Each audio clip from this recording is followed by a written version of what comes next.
बिस्मिल्लाहिर्रहमानिर्रहीम, अस्सलाम वालेकुम। क्यूज न्यूज़ के साथ मैं हूं सना हुसैन। चलते हैं खबरों की जानिब। लाहौर पतंगबाजी, मौसीकी, खाबे और मौज मस्ती, 3 रोज रौनकें बिखेर कर बसंत खत्म। लाहौर में पतंगबाजी, मौसीकी, खाबों, मौज मस्ती के साथ मनाया जाने वाला 3 रोज़ा बसंत फेस्टिवल कामयाबी के साथ इख्तिताम पजीर हो गया। 3 रोज में शहर भर में बसंत ने खूब रौनकें बिखेरी और हर उम्र के अफराद इस त्यौहार के रंग में रंगे नजर आए। बसंत के मौके पर बच्चे, बड़े, बूढ़े और जवान से भी पतंगे हाथ में लिए छतों पर निकले। पेचे लड़ाने, बो काटा के नारों, ढोल की थाप और खुशियों भरे जश्न ने लाहौर का समा बदल दिया।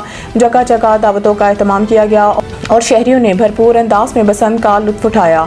बसंत के आखिरी पेचे लड़ाने वालों के लिए बसंत का वक्त सुबह 5 बजे तक बढ़ा दिया गया था।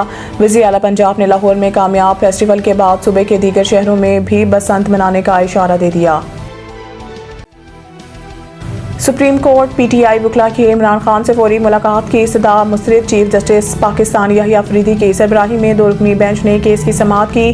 तहरीक इंसाफ के रहनुमा लतीफ़ खोसा की बानी मुलाकात की इस्तदा पर हुकूमत को कल के लिए नोटिस जारी कर दिया गया।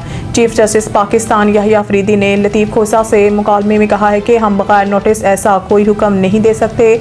अभी दरख्वास्त के काबिल समाअत होने के एतराज़ की रुकावट को दूर करना होगा। जहन में रखें, आपके मुकदमा दूसरी अदालतों में ज़र अल्तवा है। हमारे ख्याल में ये केस गैर मौसर हो चुका है। 24 अगस्त 2023 का हुक्मनामा था जिसके खिलाफ केस आया था। चीफ जस्टिस पाकिस्तान का कहना था कि बगैर नोटिस जारी किए मुलाकात से मुतल्लिक कोई ऑर्डर नहीं दे सकते। ये देखना होगा कि केस गैर मौसर हो चुका या अभी चलाया जा सकता है।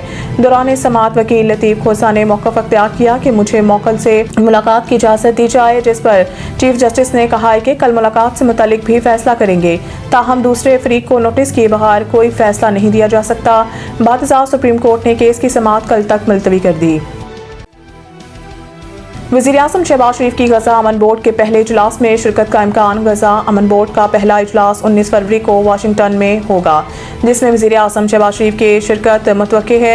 ज़राए के मुताबिक इजलास में गज़ा की मौजूदा सूरत हाल, जंग बंदी, इंसानी इमदाद और पायदार अमन से मुतालिक अमूर पर गौर किया जाएगा। वज़ीर आज़म के इजलास में शिरकत से मुतालिक हतमी फैसला चंद रोज़ में होगा। अमरीकी सदर ट्रंप की जानिब से गज़ा अमन बोर्ड के तमाम 25 रुकन ममालिक को दावतनामे भेजे जा चुके हैं। वाज़ेह रहे कि बरतानिया, फ्रांस और नॉर्वे समेत कई यूरोपीय ममालिक बोर्ड को अक़वाम मुत्तहिदा की हैसियत चैलेंज करने के मुतरादिफ करार देते हुए इसमें शमूलियत से इनकार कर चुके हैं।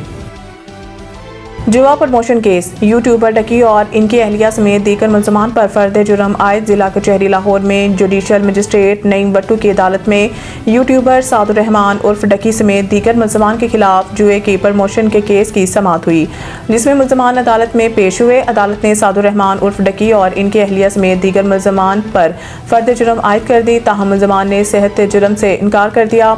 जुडिशल मजिस्ट्रेट नईम बट्टू ने मुकदमे के गवाहों को 23 फरवरी को तलब कर लिया। वाज़ेह रहे कि NCCIA ने सादुर रहमान उर्फ डकी समेत दीगर के खिलाफ मुकदमा दर्ज कर रखा है, जिसमें मुल्ज़मान पर ऑनलाइन जुआ वेबसाइट्स की तशहीर का इल्ज़ाम है। मज़ीद न्यूज़ अपडेट के लिए देखते रहें क्यूज न्यूज़। सईद इंटरनेशनल हस्पताल, मेयारी इलाज, जदीद सहूलियात और बेहतरीन निगहदाश्त सब एक ही जगह। Saeed international hospital, modern, affordable, compassionate healthcare in the heart of G11 Islamabad. 0331 111 0675